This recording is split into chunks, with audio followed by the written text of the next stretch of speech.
জাহান্নামে বহুমুখী আযাব, জাহান্নামের আযাব বিভিন্ন রকমের আযাব রয়েছে। আমি এই আযাবগুলির কিছু আযাবের কথা কোরআন এবং হাদিসের আলোকে আপনাদের সামনে তুলে ধরব।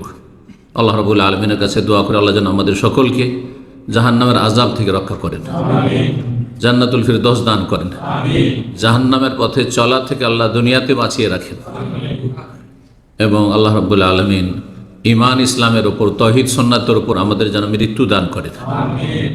তাহলে জান্নাত ইনশাআল্লাহ তাআলা রাব্বুল আলামিনের কাছে আশা করা যায়। আল্লাহ রাব্বুল আমাদের মনের আশা যেন পূরণ করেন এবং আশা অনুযায়ী আমল করার, কর্ম করার তৌফিক দান করেন। জাহান্নামের আযাব যেমন মানসিক আযাব হবে, শারীরিক আযাব হবে, আর শারীরিক বিভিন্ন রকমের আযাব হবে। শারীরিক আযাব মানে শুধু এই নয় যে এক ধরনের আযাব, বহু রকমের আযাব হবে।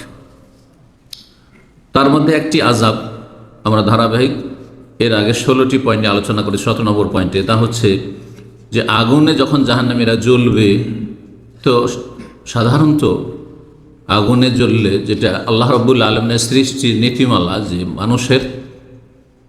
মানুষের আগুনে যদি আল্লাহ না করে কেউ জ্বলে, তাহলে এই অনুভূতি ঠান্ডা গরম, এই আগুন, এটা অনুভব করে কিসে? এর ত্বকে, চামড়াতে। এই অনুভূতি কিসে রয়েছে? চামড়াতে রয়েছে। আর চামড়া তো প্রথমখানে জ্বলে যাবে, তাই না? আর চামড়া জ্বলার পরে গোস্ত জ্বলবে। তো চামড়া জ্বলে গেলে তো আর কষ্ট পাবে না, তাহলে তো কষ্ট লাঘব হয়ে যাবে, হালকা হয়ে যাবে। তাই জন্য আল্লাহ রাব্বুল আলামিন বলেছেন যে যখনই চামড়া জ্বলে যাবে, নতুন চামড়া আবার আল্লাহ রাব্বুল আলামিন তৈরি করে দেবেন, সৃষ্টি করে দেবেন। সূরা নিসা আয়াত নম্বর 56 আল্লাহ ইরশাদ করছেন, ইন্নাল্লাযীনা কাফারু বিআয়াতিনা, নিশ্চয় যারা আমার আয়াত সমূহকে অস্বীকার করেছে। বিধিবিধান, আয়াত মানে শরীয়তের আয়াত, বিধিবিধান, আল্লাহর আদেশ নিষেধ, সেটা কোরআনে কারীমের আয়াত হোক 1 নম্বরে, আর 2 নম্বরে রাসূলুল্লাহ সাল্লাল্লাহু আলাইহি ওয়াসাল্লামের হাদিসে, সহিহ হাদিসে বর্ণিত হুকুম আহকাম হোক, সবগুলি আল্লাহর নিদর্শন, শারঈ আয়াত। এগুলিকে যারা অমান্য করেছে, অস্বীকার করেছে, পালন করেনি, অস্বীকারমূলক পালন করা না করেনি, শিথিলতায়, গাফিলতিতে কিছু বিষয় রয়েছে, সেই ক্ষেত্রে মানুষ পাপিষ্ট, গুনাহগার। কিন্তু ইসলামে গণ্ডিতে থাকবে যদি এমন না হয় যে ঈমান ভঙ্গ হয়ে যাবে, এমন অপরাধ না হয়। কিন্তু অস্বীকার করে, অবজ্ঞা করে, বেপরোয়া হয়ে কি করেছে? আমল করেনি এবং বিশ্বাসও করেনি। কাফারু বিআয়াতিনা, আল্লাহ বলছেন যারা আমার বিধিবিধানকে অস্বীকার করবে, অমান্য করবে, অবিশ্বাস করবে, সাউফা নুসলিহিম নারা, শীঘ্রই আমি তাদেরকে জাহান্নামে প্রবেশ করাবো। কুল্লামা নদেজাত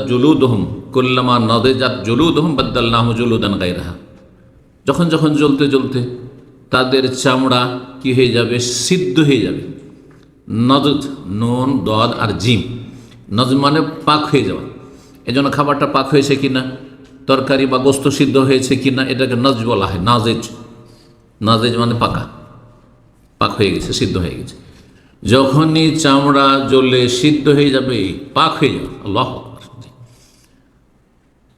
অর্থাৎ দগ্ধ হয়ে যাবে, চামড়া জ্বলে শেষ, চামড়া নেই। বাদদালনাহু জুলুদান, তখন আমি নতুন চামড়া তৈরি করে দেবো, তার পরিবর্তে কি করে দেব?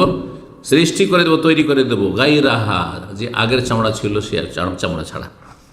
কেন? চামড়া জ্বলে গেল, আবার চামড়া জ্বলতে থাকে, এরকম। হাড় হাঁটি জ্বলছে, গোস্ত জ্বলছে, কিন্তু আর চামড়া তৈরি করা হবে না, এমনটা তো হইতে পারতো যে জ্বলে গেল, বাকিটা জ্বলছে। একবারে জ্বলে যখন শেষ হয়ে গেল, তখন আবার নতুন বডি তৈরি হচ্ছে। বাদদালনাহু জুলুদান গায়রাহা, নতুন চামড়া তৈরি করে দেবো, লিয়াযুকুল আযাব, যাতে করে আযাবের আস্বাদন করতে পারে, আযাব যাতে ভোগ করতে পারে, তাতে আযাব ভোগ করবে। চামড়া না থাকলে আযাব ভোগ করবে না। ইন্নাল্লাহা কানা আজিজান হাকীম। তারপরে আরেকটি বিষয় বলবো 18 নম্বরে, তা হচ্ছে দুনিয়ার যতই সুখী ব্যক্তি হোক না কেন, ধরেন দুনিয়ার মধ্যে সবচেয়ে বড় টপ 10 ধনকুপ, প্রথম 10 জন ধনকুপ, যদি তারা ঈমান ইসলামবিহীন থাকে, কুফরের অবস্থায় দুনিয়া থেকে যায়, তাদের কথা চিন্তা করুন তো দেখি, তাদের কাছে কোনো অভাব আছে? দুনিয়ার 10 জন মহাশক্তিধর, তাদের কাছে কি রয়েছে? রাষ্ট্রীয় ক্ষমতা রয়েছে, এবং তাদের ক্ষমতা হচ্ছে একবারে টপ পৃথিবীর মধ্যে। এতগুলো রাষ্ট্রের মধ্যে সবচেয়ে বেশি তারা শক্তিশালী শাসক, কিন্তু ইমান ইসলামবিহীন। আল্লাহ বিশ্বাস নেই, পরকালে বিশ্বাস নেই, জান্নাত জাহান্নামে বিশ্বাস নেই, আল্লাহর আদেশ নিষেধে, আল্লাহর হুকুম আহকাম বিধিবিধানে বিশ্বাস নেই, আল্লাহ যে রাসূলের মাধ্যমে মানব জাতিকে তার মেসেজ পৌঁছে দিয়েছেন সেই মেসেজ অনুযায়ী, পয়গাম অনুযায়ী জীবনযাপন করতে হবে। আল্লাহ তাদের সৃষ্টি করেছেন কেন, এই প্রশ্নের উত্তর কখনো খুঁজেনি। ধন সম্পদ কোথায় রাখবে জায়গা পাচ্ছিল না। আর দুনিয়ার এত শক্তিশালী ব্যক্তিত্ব ছিল যে তাদের কাছে কোনো অভাব ছিল না, যখন যা চাইবে সব কিছু মজুদ রয়েছে। ভোগবিলাসের সামগ্রীর কোনো রকমের ত্রুটি নেই। এমন ব্যক্তিকে হাসরের মাঠে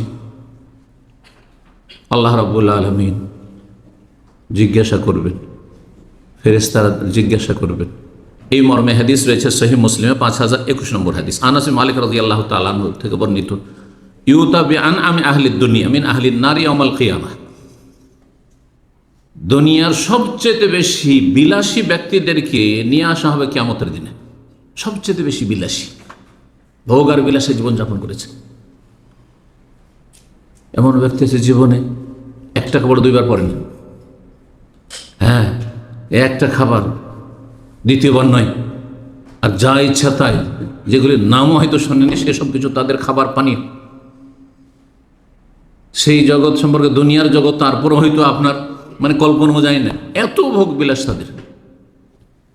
দুনিয়াতে ছিল সবচাইতে বেশি সুখী ব্যক্তিদেরকে কিয়ামতের দিনে নিয়ে আসা হবে। আসামের কাঠগড়ায় জাহান্নামের হুকুম হয়ে যাবে, ফায়ুসবাগু ফিন্নারে সাবগা, জাহান্নামে বেশি সময় জ্বালানো হবে না, একটা ডুব দেওয়া হবে। পানিতে যেমন ডুব দেয়, জাহান্নামে একবার ডুবিয়ে দেওয়া হবে, তারপরে উঠিয়ে নেওয়া হবে।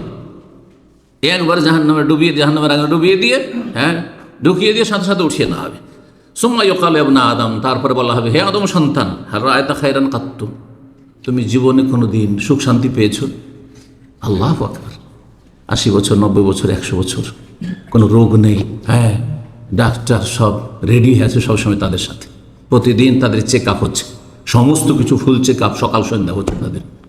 সুবহানাল্লাহ, এত ভোগ বিলাস করেছে দুনিয়াতে, আর এত আয়েশ আরাম করেছে।